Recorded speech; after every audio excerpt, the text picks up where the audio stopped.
وَلَقَدْ يَسَّرْنَا الْقُرْآنَ لِلذِّكْرِ فَهَلْ مِن مُّدَّكِرٍ۔ الحمد للہ رب العالمین والصلاة والسلام علی سید الانبیاء والمرسلین، اما بعد فاعوذ باللہ من الشیطان الرجیم، بسم اللہ الرحمن الرحیم۔ قابل احترام سورہ کاف جو اپنے نزول اور مضامین کے اعتبار سے مکی سورہ مبارکہ ہے، اس کی تلاوت ہماری جاری ہے۔ آج 45 نمبر آیت مبارکہ سے ہماری تلاوت کا آغاز ہے، اور 45 نمبر آیت سے لے کر 49-50 تک یہ ایک موضوع ہے، اور یہ دنیا کی ناپائیداری کے اوپر اللہ نے دلائل بیان فرمائے ہیں، کیونکہ یہ سورہ مبارکہ اور اس کے اولین مخاطب جو ہے وہ اہل مکہ ہے، جو اپنا مکی مزاج رکھتے ہیں اور جن کی نظر جو ہے وہ بڑی سطحی سی نظر ہے۔ دنیاوی فائدہ اگر مل جائے تو ٹھیک، اگر دنیاوی فائدہ نہ ملے تو کسی کام کا کوئی فائدہ نہیں۔ جیسے آج ہماری مغربی تہذیب اپنے عروج پہ ہے، اور اس کے اول اور آخر ساری بنیاد جو ہے وہ بڑی مٹیریلسٹک اور مادی ہے۔ اسلام مادیت کے ساتھ روحانیت کا اور مرنے کے بعد کی زندگی میں بھی اس کے ریوارڈ لینے کا ایک تصور ہمیں دیتا ہے۔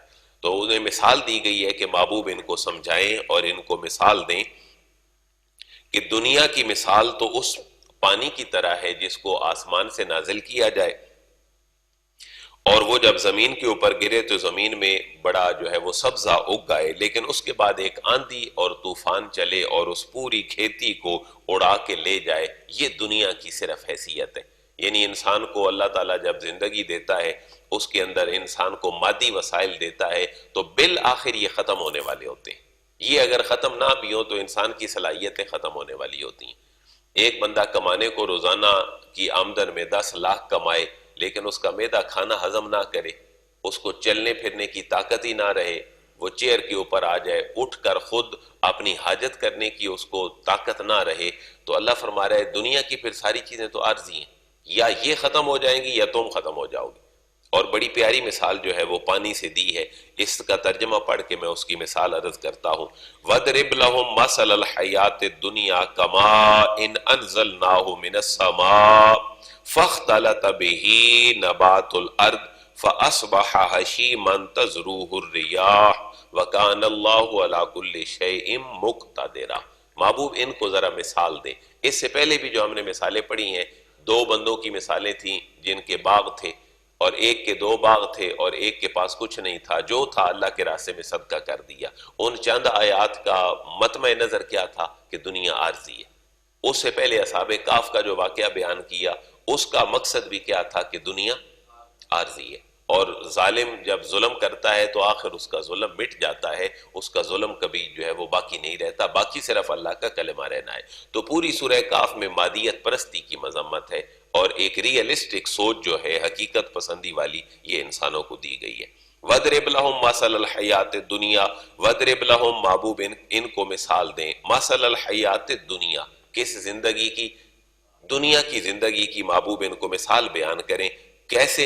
کمائن، اس پانی کی طرح، یعنی تمہاری دنیاوی زندگی اس پانی کی طرح ہے، انزلنا ہو جس کو ہم نے نازل کیا ہو، من السماء آسمان سے، اور فاختلط بہ نبات الارض، فا کا معنی پاس اختلط، اختلط یختلط کا معنی ہوتا ہے مل جانا، اختلاط، جیسے ہم کہتے ہیں فلاں جگہ پہ مرد و زن کا اختلاط تھا، اکٹھا ہو جانا، تو فاختلط بہ نبات الارض، فاختلط اکٹھے ہو گئے، اور بہی اس پانی جو نازل ہونے والا تھا اس کے ساتھ، نبات الارض، زمین کی جتنی نباتات اور اگنے والی چیزیں تھیں وہ ساری اکٹھی ہو گئیں۔ آپ دیکھتے ہیں بارش ہوتی ہے، ابھی بہار کا موسم آنے لگا مارچ میں، تو اس میں ہر چیز اگ آتی ہے، نیچے زمین کے اوپر گھاس اگ گیا، جڑی بوٹیاں اگ گئیں، پھول پھل ان کے اوپر جو ہے وہ آ گئے۔ تو نبات الارض، یہ جو زمین کی نباتات ہیں جو سرسبزہ ہے، یہ سارے کا سارا اکٹھا اگ گیا، لیکن ہوا کیا؟ فَأَصْبَحَ هَشِيمًا تَذْرُوهُ الرِّيَاحُ، پھر اس بہار کو آخر میں خزاں آنی ہے۔ فا کا معنی پس اصبح، پس وہ ہو گیا جو کچھ زمین سے سبزہ اگا تھا، حشیما، حشیم کہتے ہیں چورا چورا ہونے کو۔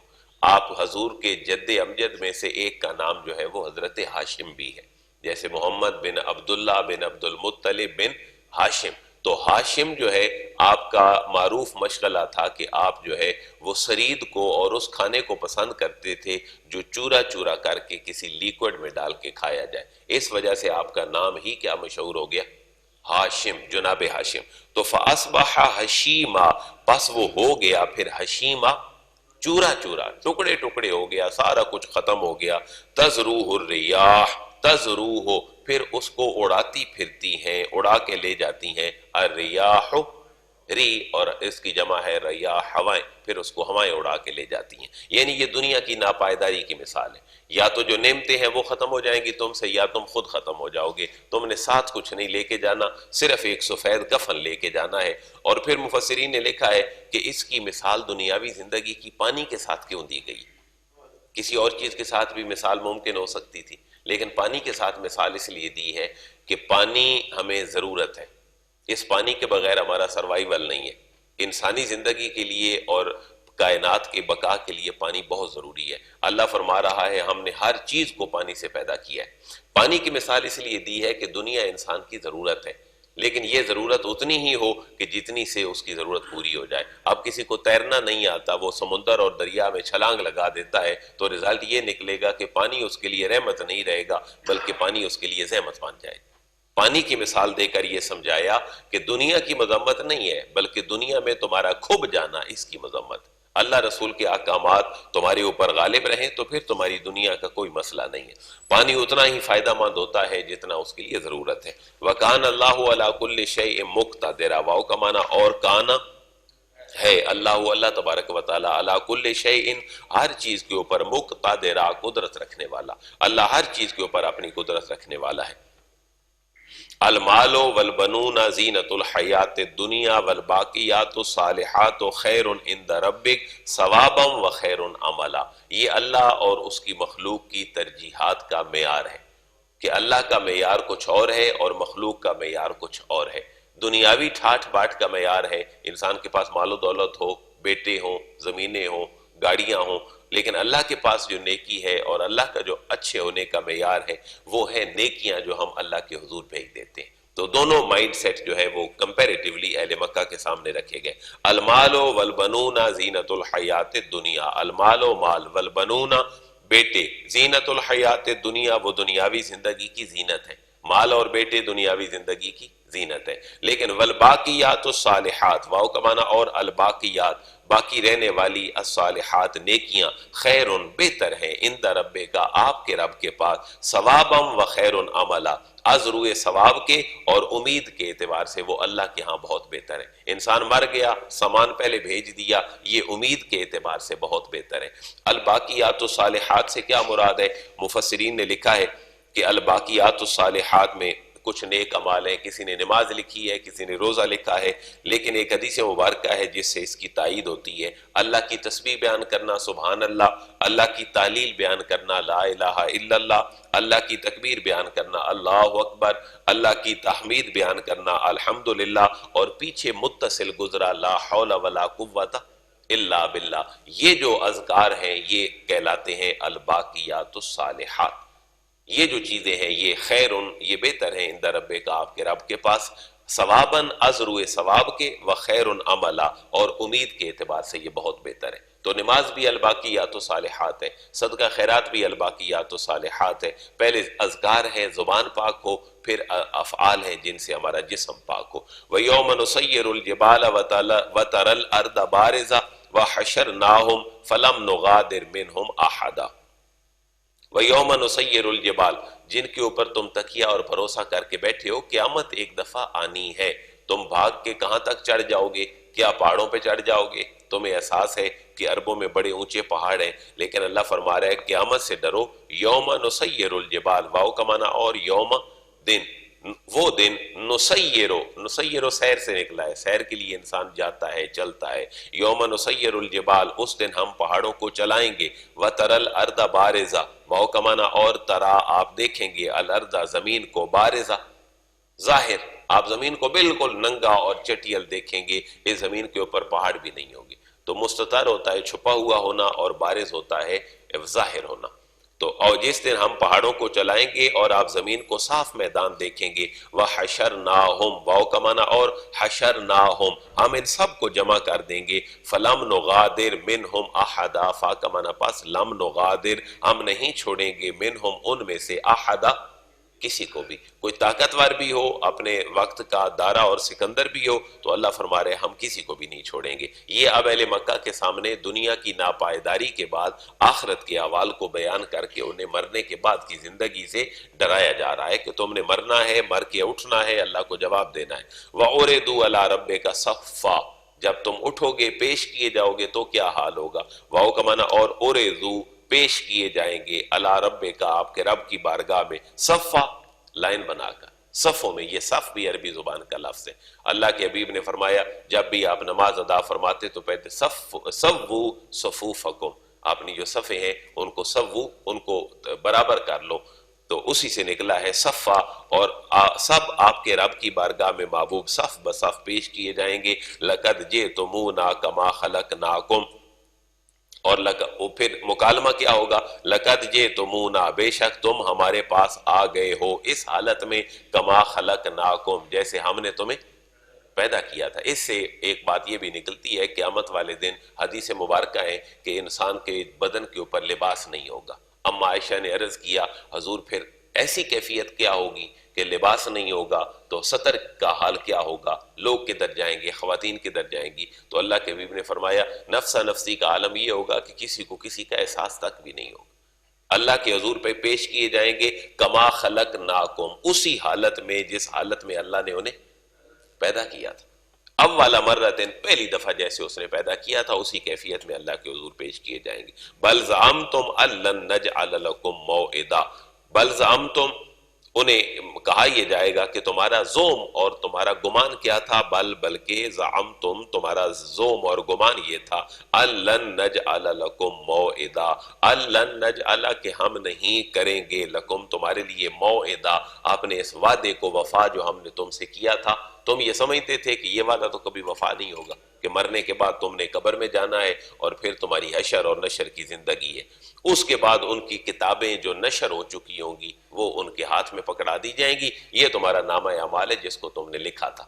وَوُضِعَ الْكِتَابُ، واو کا معنی اور وُضِعَ، رکھ دیا جائے گا، الکتاب، ان کا نامہ اعمال ان کے ہاتھ میں، فَتَرَى الْمُجْرِمِينَ مُشْفِقِينَ مِمَّا فِيهِ وَيَقُولُونَ يَا وَيْلَتَنَا مَا لِهَذَا الْكِتَابِ لَا يُغَادِرُ صَغِيرَةً وَلَا كَبِيرَةً إِلَّا أَحْصَاهَا وَوَجَدُوا مَا عَمِلُوا حَاضِرًا وَلَا يَظْلِمُ رَبُّكَ أَحَدًا۔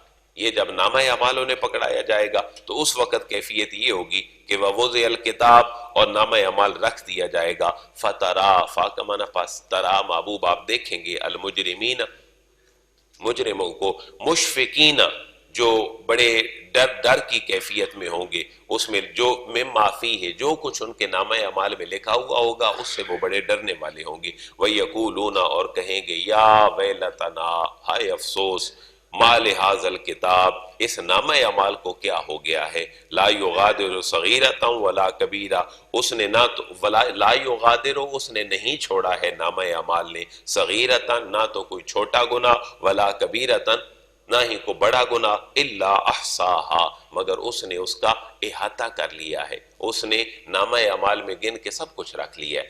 یہاں سے ہمیں یہ پتہ چلا کہ گناہ دو قسم کے ہیں، ایک صغیرہ اور ایک کبیرہ۔ صغیرہ کبیرہ میں فرق کیا ہے؟ جن کے اوپر شریعت میں پنشمنٹ ہے یا جن کو شریعت نے کنڈیم کیا ہے کاموں کو، وہ سارے کے سارے کبیرہ گناہ ہیں۔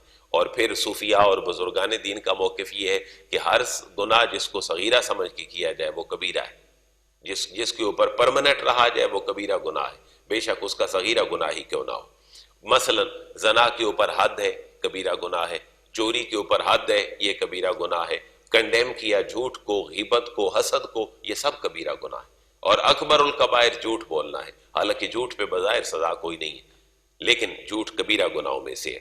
وَوَجَدُوا مَا عَمِلُوا حَاضِرًا، واو کا معنی اور وجدوا، وہ پا لیں گے، ما عملوا، جو کچھ انہوں نے اعمال کیے تھے، کیا پا لیں گے؟ حاضرہ، اپنے سامنے حاضر پا لیں گے، جو کچھ کیا ہوگا، جو کچھ کہا ہوگا وہ اپنے سامنے پا لیں گے، اور اللہ کی ٹائپنگ سسٹم پورا اس دنیا میں موجود ہے، ہم بول رہے ہیں، سب کچھ ریکارڈ ہو رہا ہے۔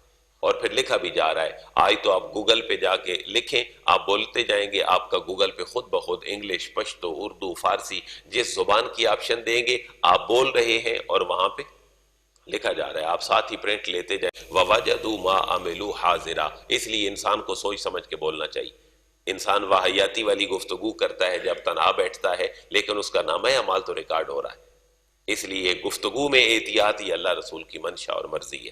وَلَا يَظْلِمُ رَبُّكَ أَحَدًا. واو کا معنی اور لا یظلم، ربوں کا محبوب آپ کا رب ظلم نہیں کرے گا، احدا کسی پر بھی. جو کیا ہوگا اس کا نامہ اعمال کا بدلہ ہوگا. اللہ کسی کے اوپر ظلم نہیں کرے گا. اب یہاں تک ایک ہماری بات جو ہے وہ اب اختتام پذیر ہو گئی ہے. اب اگلی جو آیت مبارکہ ہے اس میں اللہ نے دنیا کی ناپائیداری بیان کی.